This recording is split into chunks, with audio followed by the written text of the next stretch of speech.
नमस्कार मित्रों, आज अपन सब्जेक्ट वर्ब एग्रीमेंट का जो पहला टॉपिक था जिसमें 7 रूल अपन ने पढ़ लिए थे, आज उसका नेक्स्ट पार्ट करने जा रहे हैं। तो आप सबका स्वागत है फैबुलस के वेब पोर्टल पर। आज अपन आगे बढ़ते हैं। नेक्स्ट रूल 7 रूल जो अपन ने पढ़ लिए थे, आज अपन 8 नंबर रूल है वो अपन आगे आज पढ़ने जा रहे हैं। तो देखिएगा फ्रेंड्स, सब्जेक्ट वर्ब एग्रीमेंट में अपन ने जो 7 रूल कर लिए थे पहले, ठीक है, और आज अपना रूल नंबर 8। रूल नंबर 8 क्या कह रहा है देखिएगा, सपोजिशनल सेंटेंसेस। सपोजिशनल सेंटेंसेस, अब देखिएगा वर्ड क्या है, suppositional.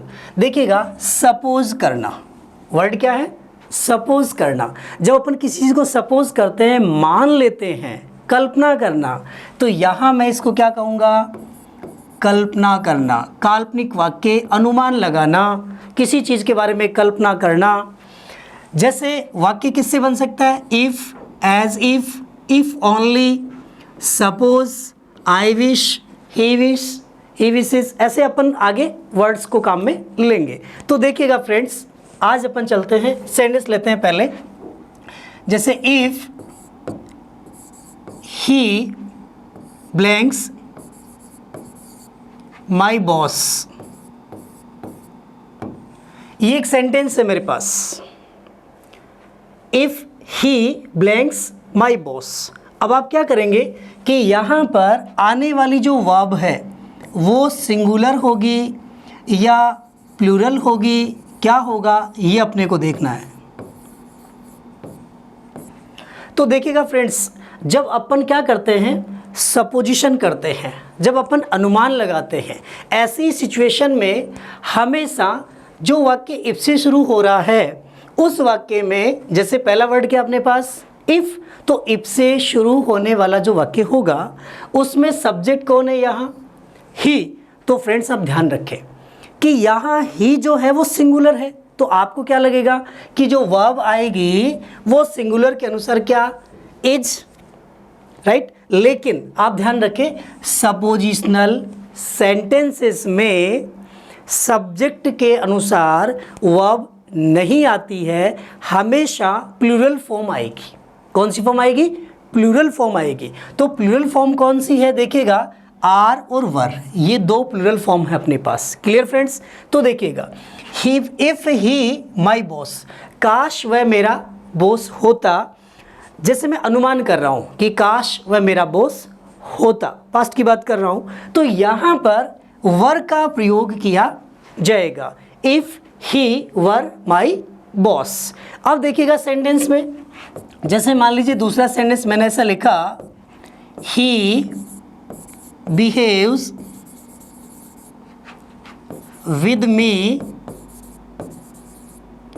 As if he blanks my boss.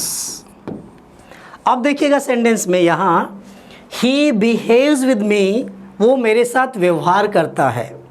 कैसा व्यवहार करता है, as if he is my boss और he are my boss, he were my boss. अब देखिएगा फ्रेंड्स, यहाँ सेंटेंस में क्या कहना चाह रहा है, बिहेव्स। बिहेव्स किसको इंडिकेट कर रहा है, प्रेजेंट सिंपल के अकॉर्डिंग। प्रेजेंट सिंपल के अकॉर्डिंग जब इसको मॉडिफाई किया जा रहा है, तो यहाँ सेंटेंस में he behaves with me as if he were my boss, he were my boss. वो मेरे साथ ऐसे व्यवहार करता है जैसे कि वो मेरा बॉस हो। अब यहाँ पर देखो, बॉस होता और बॉस है, 2 कंडीशन आपके पास आ रही है। तो फ्रेंड्स ध्यान रखना है आपको यहाँ पर क्या, कि बिहेव्स जब प्रेजेंट में काम में ले रहे हैं यहाँ पर, इसलिए यहाँ पर अपन क्या बोले, ही इज माई बॉस बोले या ही वर माई बॉस। तो फ्रेंड ध्यान रखना, यहाँ पर वर का यूज किया जाएगा। अब सेंटेंस देखिएगा, जैसे एक सेंटेंस लिखा मैंने, he wishes he blanks a teacher, he wishes, he blanks a teacher। अब आप ध्यान रखिएगा, जब वाक्य में विशेष शब्द का प्रयोग किया जा रहा हो, अब विशेष में क्या देखो फ्रेंड, यहाँ जैसे यहाँ लिखा हुआ है आई विश, तो यहाँ सब्जेक्ट मैंने यहाँ ही ले लिया। अब जरूरी नहीं है कि आप यहाँ पर आई विश बोले, कोई भी प्रोनाउन आप काम में ले सकते हैं। जैसे आपने यहाँ पर आई विश बोला है तो आप ही के साथ बोलेंगे तो क्या कर देंगे, ही विशेष। सी के साथ बोलेंगे तो भी क्या होगा, सी विशेष। यदि आप यू के साथ बोलेंगे तो क्या बोलेंगे, यू विश। अगर आप दे के साथ बोलेंगे तो आप बोलेंगे दे विश। अब देखिए फ्रेंड, यहाँ आप क्या समझ पा रहे हैं कि यहाँ ही, सी, यू, दे के अनुसार आगे विश वाला वर्ड चेंज हो रहा है, क्लियर। लेकिन आगे वाले सेंटेंस में जो सब्जेक्ट होगा वो सब्जेक्ट सिंगुलर वर्ब लेगा या प्लूरल वर्ब लेगा। तो फ्रेंड ध्यान रखना कि वो हमेशा ही प्लूरल वर्ब लेगा, सिंगुलर नहीं लेगा। वहाँ वर का प्रयोग करेंगे तो he wishes, he were a teacher, he were a teacher. ध्यान रखिए फ्रेंड्स, यहाँ अपन वॉज नहीं बोलेंगे, ये ध्यान रखना है अपने को, यहाँ वॉज का प्रयोग नहीं करेंगे। आपके माइंड में ये भी आएगा कि सर यहाँ पर ही है, सिंगुलर है, फिर ये वर क्यों आ रहा है। तो आपको ध्यान रखना है कि सपोजिशनल सेंटेंसेस में if, as if only, suppose, I wish से अगर कोई वाक्य बन रहा हो तो वहाँ पर वर का प्रयोग किया जाता है, वॉज का प्रयोग नहीं किया जाता। किसका प्रयोग किया जाता है, वर का प्रयोग। किसका प्रयोग होगा, वर का प्रयोग किया जाएगा, वॉज का प्रयोग नहीं होगा। जैसे I suppose he blanks A doctor. I suppose he blanks A doctor. अब आप क्या कहेंगे कि यहाँ पर I suppose he blanks A doctor में यहाँ पर वोज करें या वर का यूज़ करें।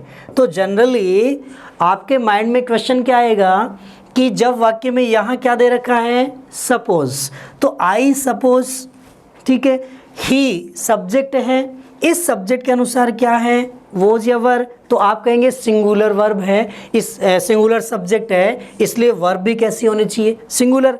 लेकिन फ्रेंड्स आपको ध्यान रखना है कि जो वाक्य सपोजिशनल सेंटेंस होते हैं, जिनमें कल्पनाएं की जाती हैं, वहाँ पर हमेशा वर का प्रयोग किया जाता है, वोज का प्रयोग नहीं होगा, ठीक है। जैसे मान लीजिए यहाँ पर मैं आगे ये कहूँ कि सेंटेंस में जैसे लिखा गया, if I were a teacher, if I were a teacher, if I were A doctor. तो फ्रेंड्स देखिएगा यहाँ आप क्या समझ पा रहे हैं कि मैंने सेंटेंस किससे शुरू किया है, इफ़ से शुरू किया है। इफ़ के बाद में यहाँ मैंने सब्जेक्ट के रूप में क्या लिया है, आई को सब्जेक्ट माना है। इस आई के बाद में मैंने यहाँ पर दोनों ही सेंटेंस में क्या किया है, वर काम में लिया है, और आगे सेंटेंस में ए टीचर और यहाँ ए डॉक्टर नाउन ली है, क्लियर। अब आप समझिएगा फ्रेंड्स, इफ से शुरू होने वाले वाक्य, क्या करें अपन, इफ से शुरू होने वाले वाक्य। आप इसमें यहाँ ये भी कह सकते हैं, जैसे यदि कोई वाक्य इफ से शुरू हो, एज इफ से शुरू हो, इफ़ ओनली से शुरू हो, या सपोज शब्द दिया हुआ हो, सपोज, या I wish, she wishes, she wishes, they wish, they wish, इस प्रकार के वर्ड अगर वाक्य में दे रखे हैं तो वहाँ पर सब्जेक्ट के अनुसार, सब्जेक्ट के अनुसार वर्ब नहीं आएगी, नहीं आएगी। सदैव प्लूरल वर्ब अर्थात कौन सा रूप, वर का प्रयोग होगा, वर का प्रयोग होगा। क्लियर फ्रेंड्स, बात समझ में आ गई कि जब सेंटेंस में if, as if only, suppose, I wish, he wish, they wish, इस प्रकार के वर्ड अगर दे रखे हों तो वहाँ पर सब्जेक्ट के बाद आने वाली जो वर्ब है, लिंकिंग वर्ब है, वो सदैव ही प्लूरल फॉर्म में वर लेती है, कभी भी सिंगुलर नहीं आती है। अब जैसे यहाँ पर आपने इफ़ आई लिखा, मान लीजिए मैंने लिखा as if he my boss, as if she blanks my wife. ठीक है, इस प्रकार से अगर मान लीजिए लिखा हुआ आ जाए तो अपन क्या करें, यहाँ देखिएगा सेंटेंस में मैंने दो सेंटेंस लिखे कि as if he my boss, as if she blanks my wife. अब आप क्या देखेंगे कि यहाँ सेंटेंस में ही सब्जेक्ट है, यहाँ पर सी सब्जेक्ट है। जब सी को देखते हैं तो सी क्या है, सिंगुलर प्रोनाउन, और ये ही क्या है, ये भी सिंगुलर प्रोनाउन, सिंगुलर प्रोनाउन। अब आप देख रहे हैं कि सिंगुलर प्रोनाउन ही और सी दोनों ही क्या है, सिंगुलर प्रोनाउन। जब सिंगुलर प्रोनाउन दे रखे हों तो यहाँ आने वाली जो वर्ब है, ये वर्ब कैसी आएगी, सिंगुलर या प्लूरल। तो फ्रेंड आप ध्यान रखिएगा कि यहाँ ही के अनुसार वर्ब नहीं आ रही है, इस सी के अनुसार वर्ब नहीं आएगी। यहाँ पर क्या होगा, सदैव प्लूरल फॉर्म के रूप में वर का प्रयोग होगा, क्योंकि वाक्य कैसा है, सपोजिशनल वाला, अर्थात कल्पना करने वाला। ठीक है, जब काल्पनिक वाक्य होते हैं ऐसी सिचुएशन में इन वाक्यों में वर का प्रयोग किया जाता है। क्लियर फ्रेंड्स, सपोजिशनल वाक्यों में वर का प्रयोग किया जाता है, वॉज का प्रयोग नहीं होता। समझ में आ गई होगी बात आपको कि कैसे पता चलेगा अपने को। तो आप सेंटेंस में वर्ड देखेंगे, इन शब्दों का प्रयोग वाक्य में किया हुआ है तो वहाँ पर इनके बाद वाला जो भी सेंटेंस आ रहा है वहाँ वर्ब कैसी आएगी, प्लूरल फॉर्म के रूप में वर का प्रयोग होगा, वॉज का प्रयोग नहीं होगा। क्लियर, आगे बढ़े, नेक्स्ट रूल देखिएगा फ्रेंड्स। अगला रूल क्या कह रहा है, देखो फ्रेंड्स, कंडीशनल सेंटेंसेस। बहुत आसान बात है, जैसे अपने सपोजिशनल वर्ड काम में लिए थे इफ, एज इफ, ठीक है, उसी प्रकार कंडीशनल सेंटेंस की बात कर रहा हूं मैं यहाँ।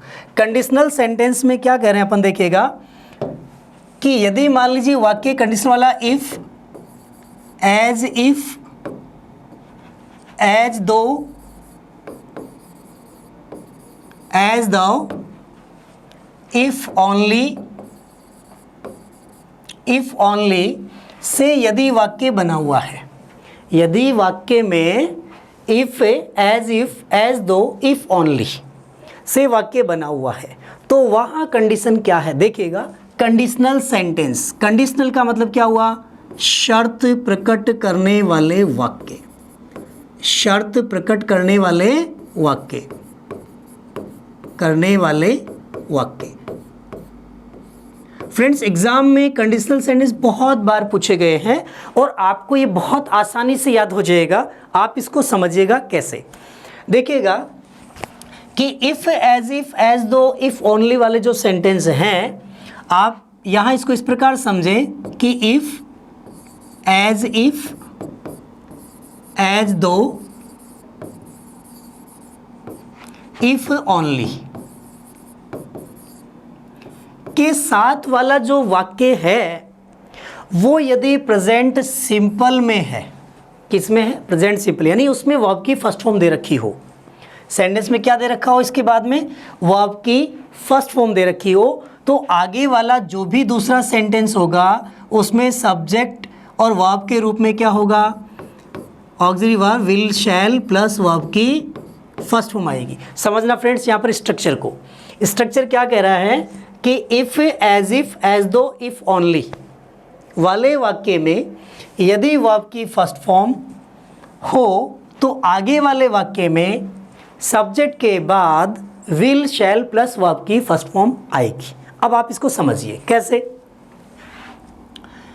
If he blanks here I shall meet him. देखिएगा फ्रेंड्स यहाँ क्या कर रहा है, if he here I shall meet him, और यहाँ वर्ब का रूप दे दिया मुझे कम। Clear friends. अब आप देखिएगा कि यहाँ पर क्या होगा, सपोजिशनल सेंटेंस में तो क्या पढ़ा अपन ने कि वर्ब का प्रयोग किया जाता है। अगर मान लीजिए मैं यहाँ कहूँ कि if he blanks here, suppositional बनाता है इसको, तो अपन क्या कहते हैं, इफ़ ही वर हियर, क्या कहते हैं सपोजिशनल वाले में, क्या कहते हैं इफ़ ही वर हियर। लेकिन यहाँ सेंटेंस जो चल रहा है, इस सेंटेंस में क्या है फ्रेंड, देखिएगा कि if he here I shall meet him में वर्ब क्या है, कम। तो यहाँ पर आप सब्जेक्ट के अनुसार क्या करेंगे, वर्ब काम में लेंगे। Clear friends. सब्जेक्ट के अनुसार क्या है, ही सिंगुलर है तो यहाँ पर क्या हो जाएगा, comes.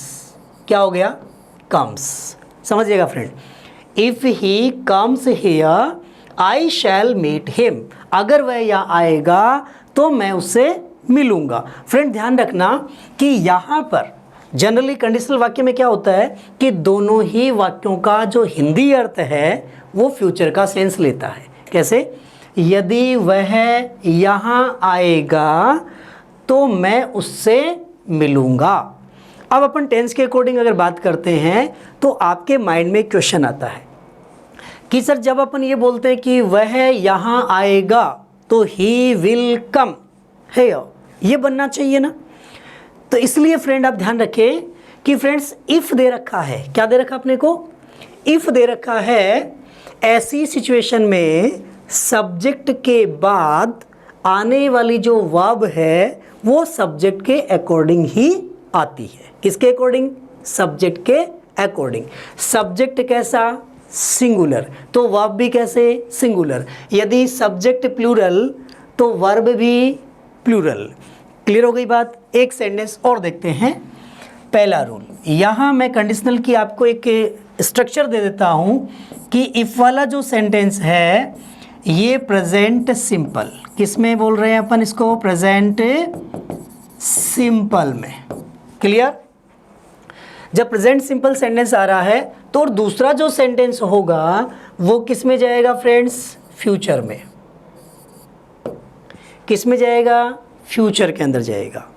Future sentence future tense में जाएगा। किस में जाएगा, फ्यूचर टेंस में।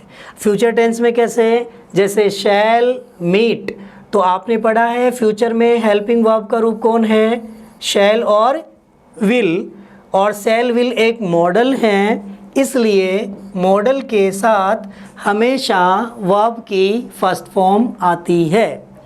अब देखिएगा सेकंड स्ट्रक्चर कंडीशनल सेंटेंस में क्या होगा। यदि मान लीजिए सेंटेंस में if he blanks here I would meet him. देखिएगा फ्रेंड्स, यहाँ पर I would meet him, I should meet him, would meet him, should meet him.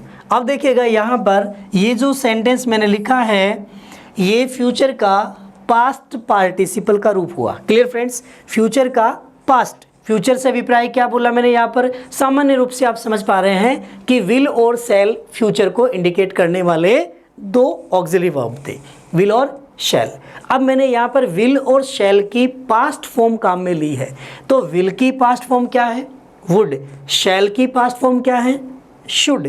तो आप समझिएगा फ्रेंड्स अब यहाँ कि अगर इफ़ वाले वाक्य में सेंटेंस में आपको देखो डिफेंस एग्जाम में एयरफोर्स XY ग्रुप जो एग्ज़ाम है, एयरफोर्स नेवी, दोनों ही एग्जाम्स में जो क्वेश्चन आता है उस क्वेश्चन में क्या होते हैं, ब्लैंक्स दिए हुए आते हैं फ्रेंड्स, आपको क्लियर।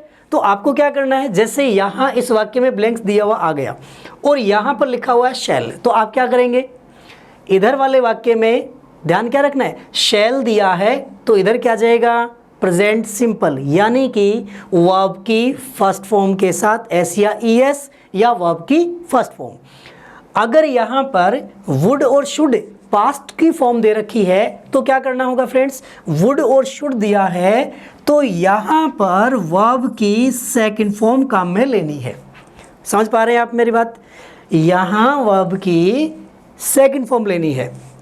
कब, यदि इधर पास्ट फॉर्म दे रखी है, फ्यूचर की पास्ट फॉर्म, ऐसी सिचुएशन में यहाँ वर्ब की सेकंड फॉर्म। अब वर्ब की सेकंड फॉर्म का रूप क्या हुआ, जैसे यहाँ वर्ब काम में लिए मैंने कम, और यहाँ कम की सेकंड फॉर्म जो हो जाएगी वो क्या होगी, केम।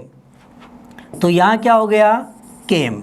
इफ़ ही केम हियर, यदि वो यहाँ आता, आई वुड मीट हिम, मैं उससे मिलता।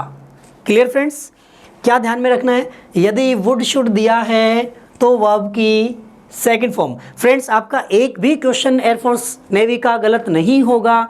कंडीशनल सेंटेंस में हर बार एग्जाम में ये 3 स्टेप जो मैं आपको बताने जा रहा हूँ, इन 3 के अलावा चौथा स्टेप नहीं आएगा, ध्यान रख लीजिएगा। तीसरा स्टेप क्या होगा, देखिएगा, third step, if he blanks here I would have met him. I would have met him. देखिएगा फ्रेंड्स, क्या कहना चाह रहे हैं अपन यहाँ कि if he blanks here I would have met him। तो देखिएगा यहाँ पर क्या आ गया, would have met, फ्यूचर का पास्ट परफेक्ट, फ्यूचर का पास्ट परफेक्ट, फ्यूचर के पास्ट फॉर्म क्या थी, वुड, परफेक्ट फॉर्म क्या हुई, हैव। तो यदि मान लीजिए किसी वाक्य में जो वाक्य इफ से शुरू हो रहा हो और इफ वाले वाक्य में यदि मान लीजिए आपको वुड हैव दे रखा है तो इधर क्या हो जाएगा, पास्ट परफेक्ट। पास्ट परफेक्ट का मतलब क्या हुआ, हैड प्लस वर्ब की थर्ड फॉर्म। तो यहाँ पर हैड और जो वर्ब अपन जो वर्ब काम में ले रहे थे, इसका थर्ड फॉर्म रूप क्या हुआ, ही हैड कम, कम केम कम, तो यहाँ हैड कम। फ्रेंड्स देखिएगा, आप फिर से एक बार समझ लीजिएगा, कंडीशनल सेंटेंस, कंडीशनल सेंटेंसेस वो होते हैं जो if, as though, if only say शुरू होते हैं। अब देखिएगा, जरूरी नहीं कि मान लीजिए यहाँ सेंटेंस के शुरू में, जैसे मैंने यहाँ शुरू में लिया है, अगर मैं इस सेंटेंस को इस साइड में ले लूँ, समझिएगा फ्रेंड्स, अगर ये सेंटेंस इस साइड में ले लिया जाए तो ग्रामेटिकल स्ट्रक्चर पे कोई परिवर्तन होगा क्या, कोई अंतर आएगा, नहीं आएगा। आपको सिंपल सा ध्यान रखना है एग्जाम क्रैक करने के लिए कि यहाँ वाक्य में यदि विल शैल दिया है तो इधर क्या होगा, प्रेजेंट सिंपल, वर्ब की फर्स्ट फॉर्म या एस या ईएस फर्स्ट फॉर्म के साथ। क्लियर।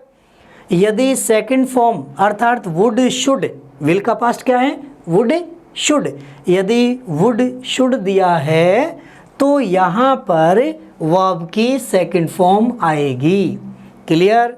तीसरी बात, यदि वाक्य में वुड हैव, शुड हैव दिया हुआ हो तो वाक्य में इफ वाले वाक्य के साथ हैड प्लस वर्ब की थर्ड फॉर्म आती है।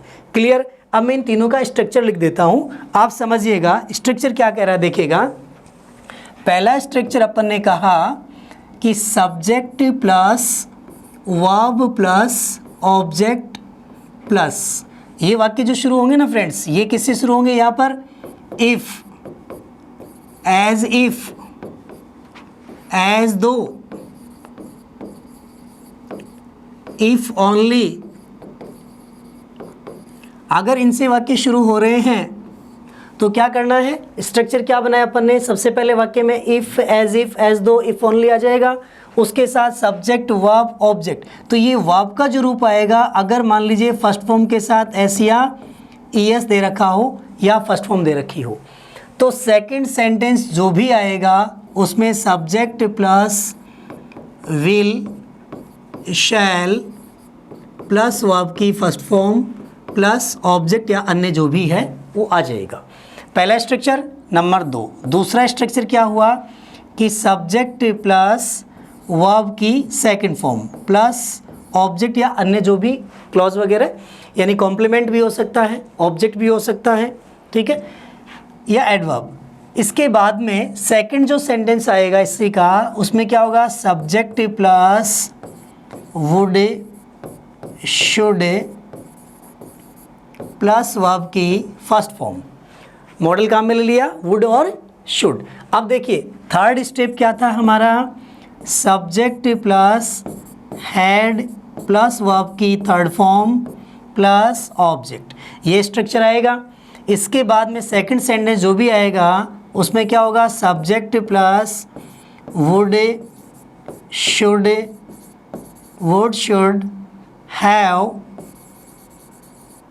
Would should have plus verb की third form plus others.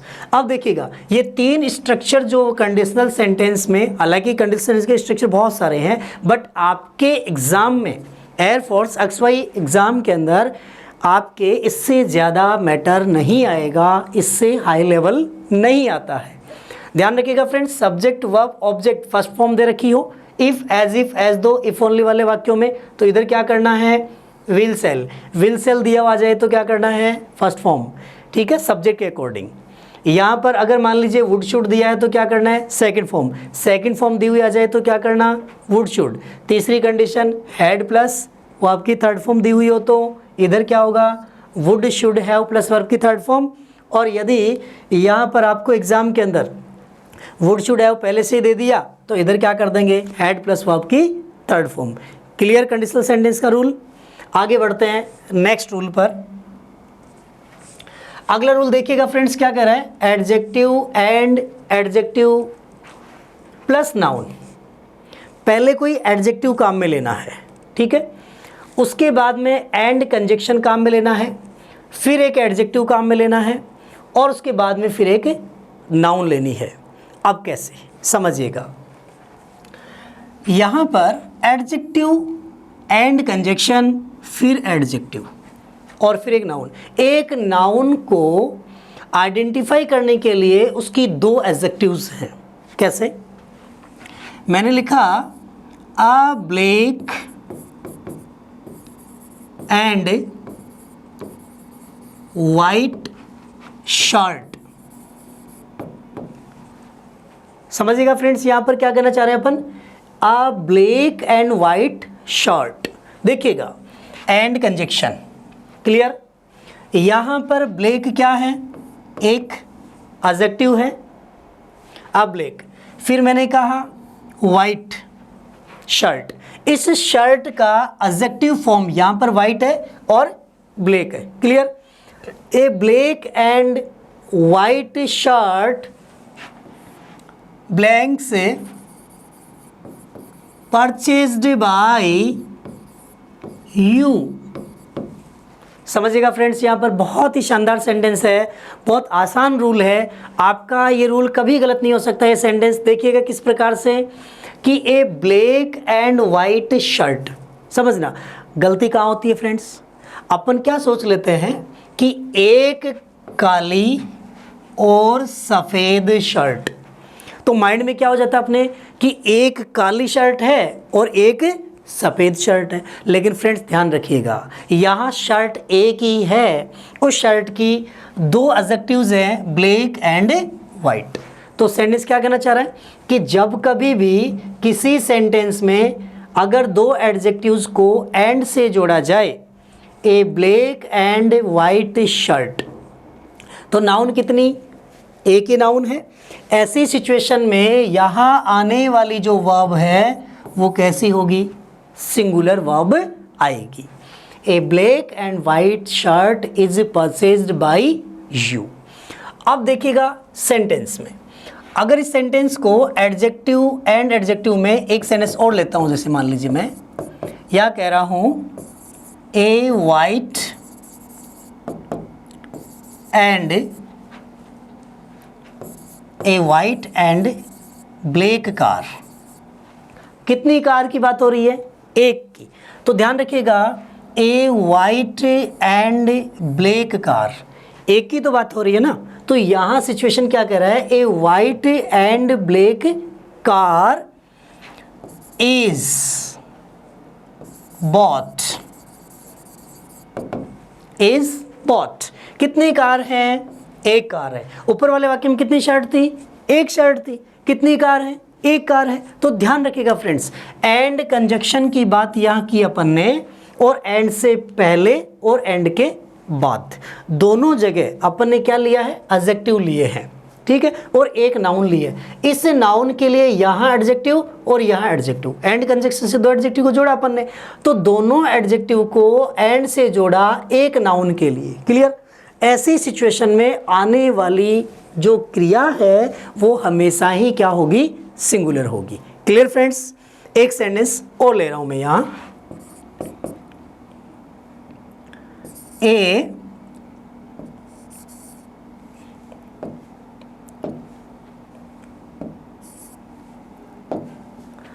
A black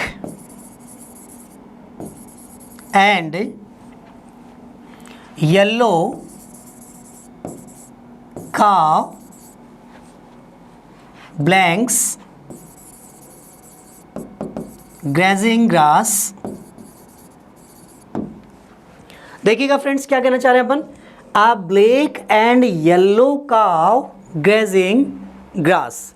यहाँ देखिएगा ग्रेजिंग ग्रास, तो यहाँ सेंटेंस में आने वाली जो वर्ब है, ठीक है, वो सिंगुलर होगी या प्लूरल होगी, ये आपको देखना है।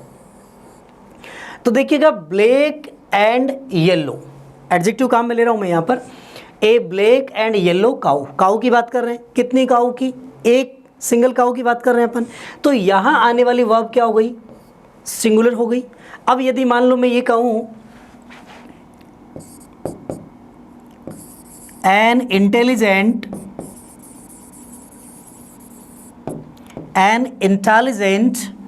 and small boy, an intelligent and small boy,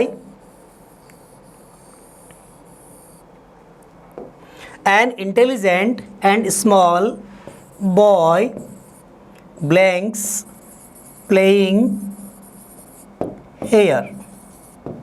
अब देखिए फ्रेंड्स, यहाँ क्या करें अपन? an intelligent and small boy।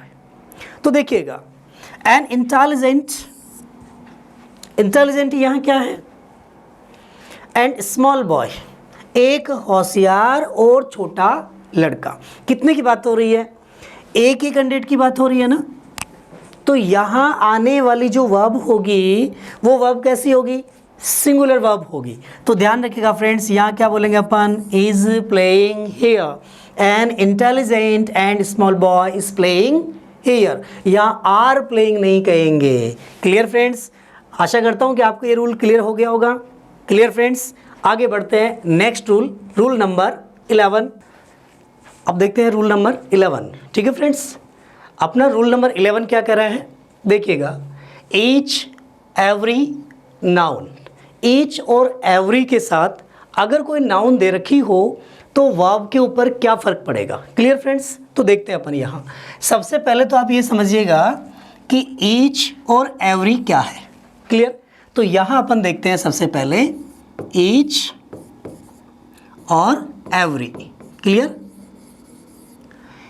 Each का प्रयोग किसके लिए होता है और एवरी का प्रयोग किसके लिए होगा? तो देखिए फ्रेंड्स, एवरी और ईच में एवरी क्या है? एक एडजेक्टिव भी है और एक प्रोनाउन भी है। एक एडजेक्टिव भी है, एक प्रोनाउन भी है। क्लियर? नंबर 2 बात, एवरी क्या है? एक एडजेक्टिव है। अब आप ये कहेंगे कि सर क्या एवरी एक प्रोनाउन है? नहीं फ्रेंड्स, ध्यान रखिएगा, एवरी एक एडजेक्टिव है जबकि ईच एक एडजेक्टिव भी है और एक प्रोनाउन भी है, दोनों ही हैं। तो देखिएगा नेक्स्ट चीज़ क्या आती है, ईच जब एक एडजेक्टिव है तो ईच के साथ एक नाउन होगी, क्लियर। एवरी भी क्या है, एक एडजेक्टिव है, तो एवरी के साथ में भी क्या होगा, एक नाउन आएगी, क्लियर। अब देखिएगा नंबर 3, नेक्स्ट चीज़ क्या आती है कि एज का प्रयोग एक प्रोनाउन के रूप में जब किया जाएगा तो as plus verb, clear, direct use की जा सकती है, एज प्लस वर्ब। ऐसी सिचुएशन में ये एज क्या कार्य करेगा, प्रोनाउन का। किसका काम करेगा, प्रोनाउन का कार्य करेगा। इसके बाद देखिएगा कि यहाँ जो एवरी है वो प्रोनाउन का कार्य नहीं करता है, ये सिर्फ एडजेक्टिव है, इसलिए नाउन ही लेगा। ईच के बाद ऑफ प्रीपोजिशन, क्योंकि एक प्रोनाउन है इसलिए ऑफ का प्रयोग किया जा सकता है। किसके बाद, ईच के बाद ऑफ प्रीपोजिशन का प्रयोग किया जा सकता है, लेकिन एवरी के बाद ओ प्रीपोजिशन का प्रयोग कभी भी नहीं होगा, क्लियर।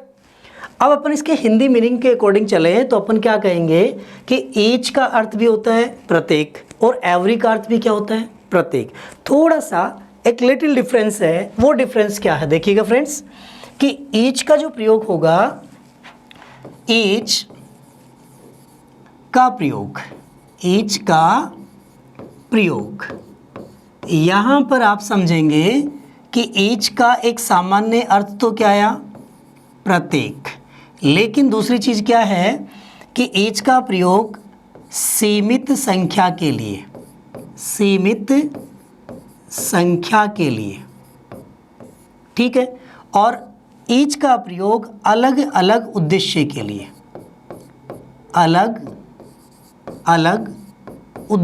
लिए, जब अलग अलग उद्देश्य बताए गए हों सेंटेंस में, तब अपन किसका प्रयोग करेंगे, ईच का प्रयोग करेंगे। और जो नाउन आएगी संज्ञा, वो कैसी होगी, ईच के साथ आने वाली संज्ञा सिंगुलर होती है। संज्ञा कैसी होती है, सिंगुलर होती है, क्लियर फ्रेंड्स। अब देखिए सेम कंडीशन अपन एवरी के साथ फॉलो करते हैं। एवरी में क्या है, एवरी का प्रयोग कैसे होगा, एवरी का प्रयोग, इसमें क्या है कि एवरी का जो प्रयोग होगा वो हमेशा असीमित संख्या को दर्शाता है। पहली शर्त, असीमित संख्या को दर्शाएगा, क्लियर।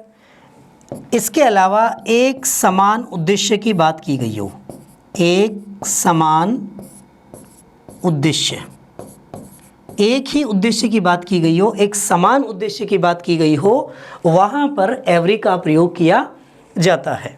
इसके बाद आप ये कहें कि एवरी के बाद आने वाली जो नाउन है वो सदैव ही सिंगुलर होती है, जैसे ईच के साथ है, तो जो संज्ञा होगी वो संज्ञा भी सदैव कैसी होगी, सिंगुलर होगी। कैसी होगी, सिंगुलर होगी, क्लियर फ्रेंड्स। तो यहाँ ये चीज़ आपको समझ में आ गई कि ईच और एवरी क्या है, ईच और एवरी का हिंदी सामान्य अर्थ क्या है। अब अपन चलते हैं इसको सेंटेंस पे अप्लाई करके कि ईच और एवरी के साथ आने वाली नाउन। तो देखिएगा फ्रेंड्स, अपन यहाँ आगे बढ़ते हैं इसमें कि ईच का प्रयोग एक प्रोनाउन के रूप में, each blanks good, each blanks good. अब आप देखेंगे कि यहाँ ईच के बाद आने वाली जो नाउन है, ठीक है, सॉरी, ईच के बाद आने वाली जो वर्ब है वो वर्ब कैसे आएगी, तो देखिएगा ईच के बाद आने वाली वर्ब सदैव सिंगुलर आएगी। कैसी आएगी, सिंगुलर आएगी। तो सिंगुलर फॉर्म के रूप में each is good, each was good, clear friends. Is भी यूज़ कर सकते हैं, वॉज भी यूज़ कर सकते हैं। अब देखिएगा, क्या मैं इसको ऐसा लिख सकता हूँ, एवरी ब्लैंक्स गुड, ठीक है, और यहाँ इज और वॉज का यूज़ करना है, क्लियर फ्रेंड्स। अब आप क्या करेंगे कि जैसे यहाँ ईच को प्रोनाउन माना, इसलिए इज भी हो सकता है और वॉज भी हो सकता है, दोनों राइट था। एवरी के बाद में अगर आपने कहा कि ईच और एवरी है, सिंगुलर होते हैं, वर्ब सिंगुलर लेते हैं, तो आप कहेंगे कि यहाँ इज हो सकता है, वॉज हो सकता है। लेकिन फ्रेंड्स ध्यान रखिएगा कि एवरी क्या है, एक एडजेक्टिव है, इसलिए यहाँ पर इज और वॉज का यूज क्या हो जाएगा, गलत। समझ में आ गई बात। एवरी इज गुड गलत है, एवरी वॉज गुड गलत है। क्यों? क्योंकि एवरी एक एडजेक्टिव है, नॉट प्रोनाउन, ये प्रोनाउन नहीं है। अब देखिए फ्रेंड्स क्या होगा, जैसे अपन लिखा ईच पेन इज गुड और मैंने कहा एवरी पेन इज गुड, तो देखिएगा रूल क्या कह रहा था अपना, each plus noun, every plus noun. तो ईच और एवरी के साथ जो नाउन आ रही है उसके साथ वर्ब का रिलेशन क्या होगा कि ईच पेन, तो यहाँ पर क्या है, इज, एवरी पेन इज। अब आप ये कहेंगे कि सर यहाँ इज जो आया क्या वो पेन के लिए था क्या, या ईच के अकॉर्डिंग था? तो फ्रेंड्स ध्यान रखना, ईच क्या है, एडजेक्टिव, पेन क्या है, नाउन, एवरी क्या है, एडजेक्टिव, पेन क्या है, नाउन, और वर्ब किसके अकॉर्डिंग आती है, नाउन के अकॉर्डिंग आती है। नाउन यदि सिंगुलर है तो वर्ब सिंगुलर, नाउन प्लूरल है तो वर्ब प्लूरल। अब यहाँ आपको ध्यान रखना हुआ क्या कि ईच और एवरी के साथ आने वाली नाउन सदैव सिंगुलर होती है। क्लियर? इसलिए सिंगुलर नाउन होने के कारण क्या हुआ, वर्ब कैसी, सिंगुलर। क्लियर हो गई बात यहाँ पर। अब देखिए फ्रेंड्स अपन ने यहाँ लिखा कि everyone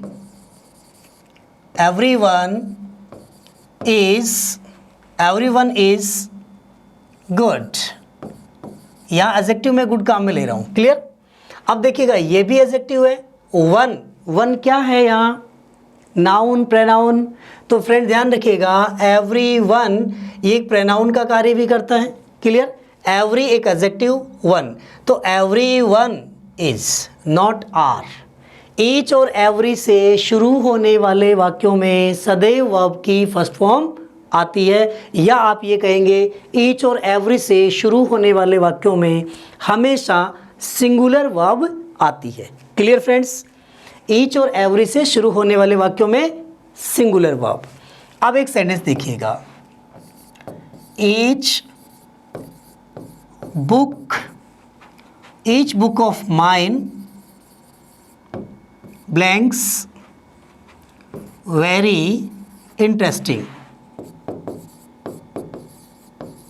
each book of mine blanks very interesting. अब आप क्या कहेंगे यहाँ पर, ईच बुक ऑफ माइन। अब यहाँ देखिएगा क्या है, बुक शब्द, ऑफ प्रीपोजिशन से पहले यहाँ ईच वन है। ध्यान रखना फ्रेंड्स, आप सीधा सा लॉजिक ध्यान रखें, ईच और एवरी से शुरू होने वाले वाक्यों में सदैव सिंगुलर वर्ब आती है। तो यहाँ पर इज, आर, एम में से अगर अपने से फिलअप करना हो तो अपन क्या फिलअप करेंगे, यहाँ पर इज का यूज़ करेंगे। Clear friends? क्योंकि ईच और एवरी क्या है, सिंगुलर फॉर्म है, इस कारण यहाँ सिंगुलर वर्ब काम में आ जाएगी। क्लियर? अगले रूल पे बढ़ते हैं अपन, नेक्स्ट रूल देखते हैं। अगला रूल क्या है देखो, नेक्स्ट रूल है अपना ईच और every plus noun and each और एवरी प्लस नाउन। बहुत इजी रूल है फ्रेंड्स, बहुत आसान रूल है। देखिएगा अपन ने अभी पढ़ लिया कि ईच का प्रयोग कहाँ होता है, एवरी का कहाँ होता है। क्लियर? इनके साथ आने वाली नाउन कैसी, हमेशा सिंगुलर। तो ये जो नाउन होगी वो नाउन कैसी होगी, सिंगुलर नाउन होगी। Clear friends? एंड क्या है, कंजक्शन है। यहाँ ये कंजक्शन जो है, कंजक्शन, इसके बाद फिर ईच और एवरी फिर नाउन। समझना फ्रेंड्स, यहाँ पर रूल अच्छी तरह से ध्यान देखिएगा कि ईच एवरी फिर नाउन फिर एंड फिर ईच एवरी फिर नाउन, यानी कि दोनों नाउन, ठीक है, और दोनों नाउन को एंड कंजक्शन से जोड़े और दोनों से पहले ईच और एवरी का प्रयोग करें तो वर्ब के ऊपर क्या इफेक्ट होगा। तो देखिएगा मैंने यहाँ कहा कि each pen and each pencil, each pen and each pencil blanks each pen and each pencil blanks good. अब देखिएगा फ्रेंड्स, यहाँ अपन ने क्या किया है, ईच और एवरी में से मैंने क्या ले लिया, ईच लिया है, ठीक है। एंड क्या है, कंजक्शन काम में लिया है। फिर ईच पेंसिल, तो ये नाउन है, इस नाउन से पहले क्या लिया अपन ने, ईच, ठीक है। एंड कंजक्शन, ये पेन एक नाउन और यहाँ ईच। अब आपका रूल क्या कहता है कि यदि ईच और एवरी से कोई भी वाक्य शुरू हो, सीधा सा ध्यान रखना फ्रेंड्स कि ईच और एवरी से शुरू होने वाले वाक्यों में सदैव सिंगुलर वर्ब आती है। क्लियर। अब आप देखिएगा, यहाँ मैंने पेन और पेंसिल अलग अलग लिए हैं, एंड कंजक्शन लिया है। अब आप सोचेंगे कि ईच पेन, प्रत्येक पेन और प्रत्येक पेंसिल। क्लियर। एंड कंजक्शन जोड़ा तो प्रत्येक पेन प्रत्येक पेंसिल, इसका मतलब दो हो गए क्या। ध्यान रखना फ्रेंड्स, बात किसकी कर रहे हैं अपन, एक की बात कर रहे हैं। किसकी बात कर रहे हैं, एक की, सिंगल की बात कर रहे हैं, इसलिए यहाँ पर भी सिंगुलर वर्ब काम में आएगी। क्लियर। तो आप यहाँ रूल क्या होगा, सिंपल याद रखना कि ईच एवरी से शुरू होने वाले, ईच और एवरी से शुरू होने वाले वाक्यों में सदैव मुख्य क्रिया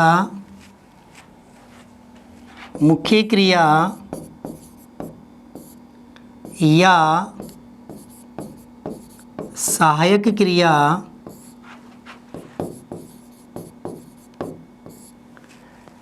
ईच एवरी से शुरू होने वाले वाक्यों में सदैव मुख्य क्रिया या सहायक क्रिया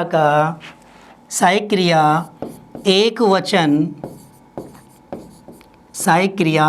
वचन होगी।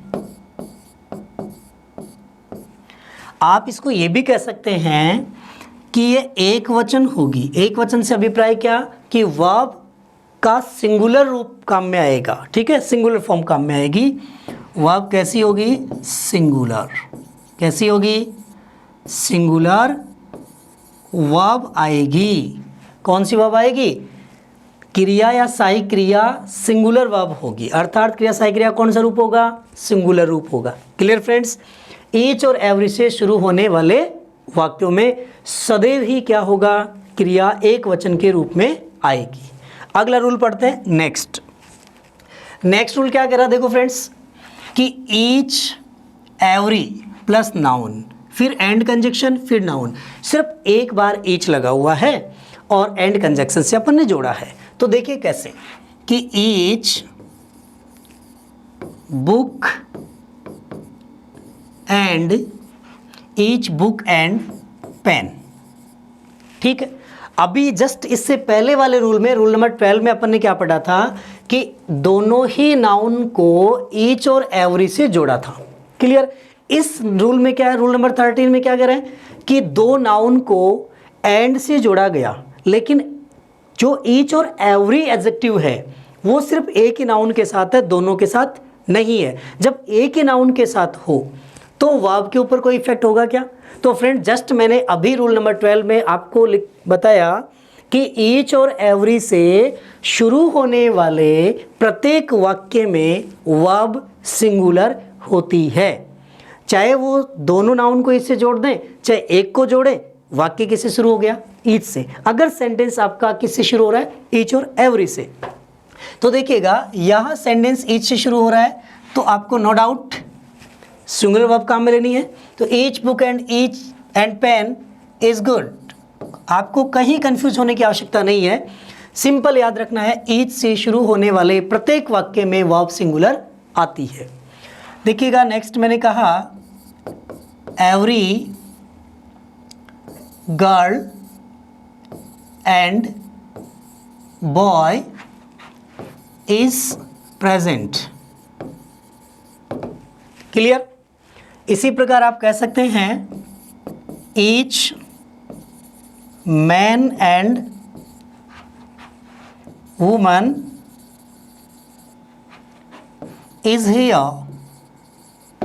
Each man and woman is here. तो देखिए फ्रेंड्स, यहां पर क्या हुआ, एवरी, ईच, ये नाउन, एंड कंजक्शन, फिर नाउन, एंड कंजक्शन, इधर भी नाउन, इधर भी नाउन।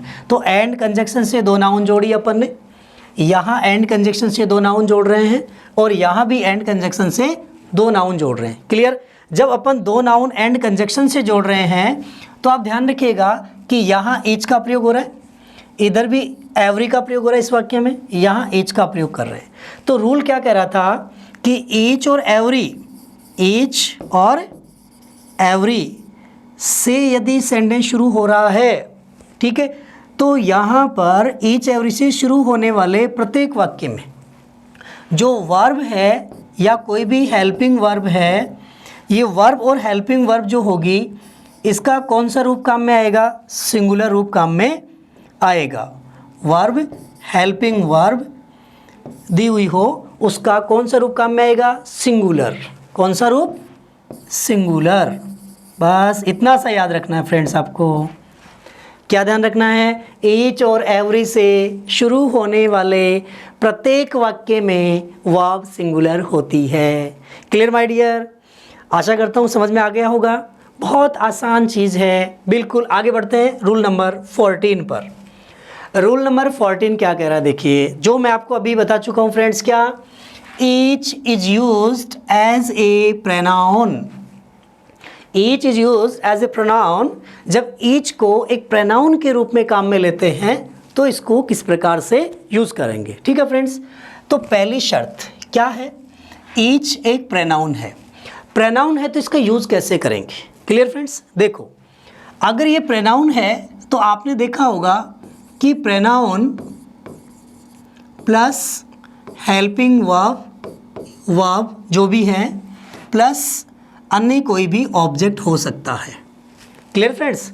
तो देखिएगा, अब ये प्रोनाउन के रूप में अगर आप क्या काम में ले रहे हैं, ईच काम में ले रहे हैं।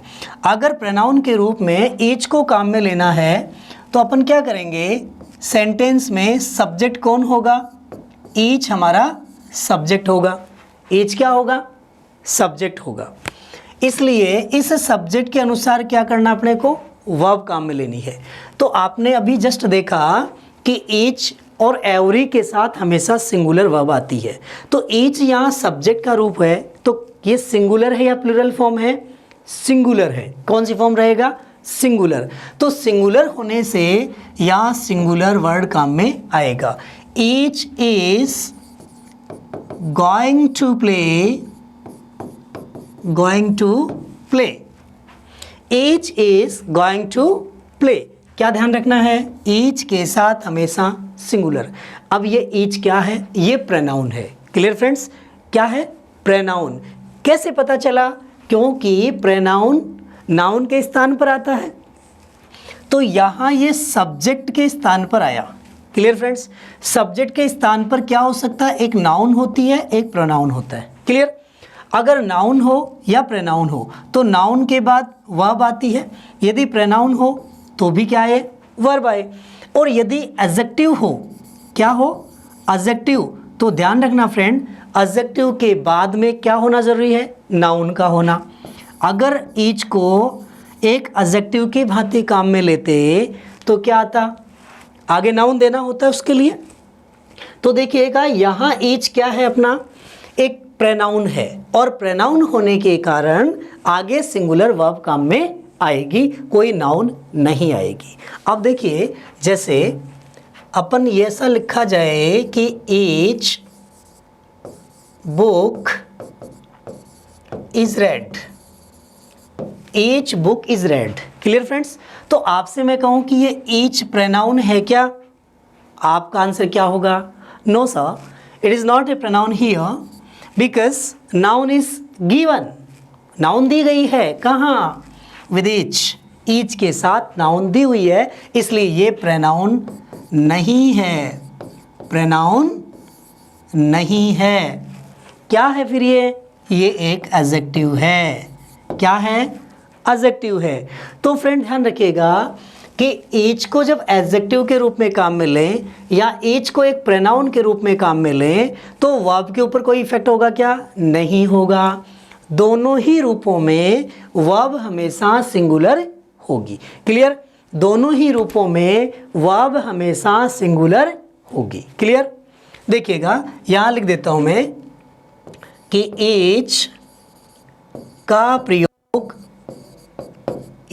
प्रयोग एडजेक्टिव या प्रोनाउन के रूप में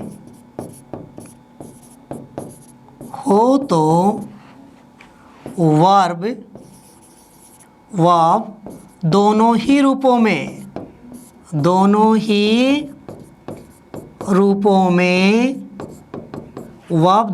रूपों में सिंगुलर होगी। कहने का मतलब ये हुआ कि अगर अपन ईच को एडजेक्टिव के रूप में काम में ले, ईच को प्रोनाउन के रूप में काम में ले तो वर्ब के ऊपर कोई इफेक्ट होता है क्या? बिल्कुल नहीं होगा माय डियर। क्यों नहीं होगा? क्योंकि ईच और एवरी हमेशा सिंगुलर होते हैं। तो सब्जेक्ट के स्थान पर ईच आया, singular verb. Clear? Each is going to play, तो ईच के बाद क्या हुआ? Singular. Each book is good, यहाँ ईच एडजेक्टिव है तो यहाँ भी क्या हुआ? इसका प्रयोग हुआ। Clear friends? तो ये चीज़ आपको रूल नंबर 14 क्लियर हो गया। आगे बढ़ते हैं रूल नंबर 15। रूल नंबर 15 क्या कह रहा है? प्रोनाउन प्लस ईच फिर वर्ब। अब देखिएगा अगर ईच के पहले कोई प्रोनाउन आ रहा है तो वर्ब के ऊपर क्या इफेक्ट हो रहा है? अभी अपन ने पढ़ा कि ईच और एवरी से शुरू होने वाले वाक्यों में सदैव सिंगुलर। यहाँ क्या है? पहले प्रोनाउन, जैसे मैंने कहा we each blanks good, they each blanks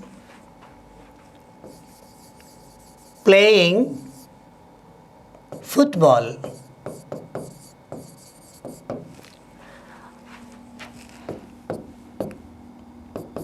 You each to come। अब देखिएगा यहाँ सेंटेंस में देखिए क्या है? पहले में वी ईच, वी क्या है? First person pronoun. दे क्या है? Third person pronoun. यू क्या है? Second person pronoun. ये पर्सनल प्रोनाउन है। कौन से प्रोनाउन है फ्रेंड्स? Personal pronoun. वी के बाद मैंने लिया है ईच।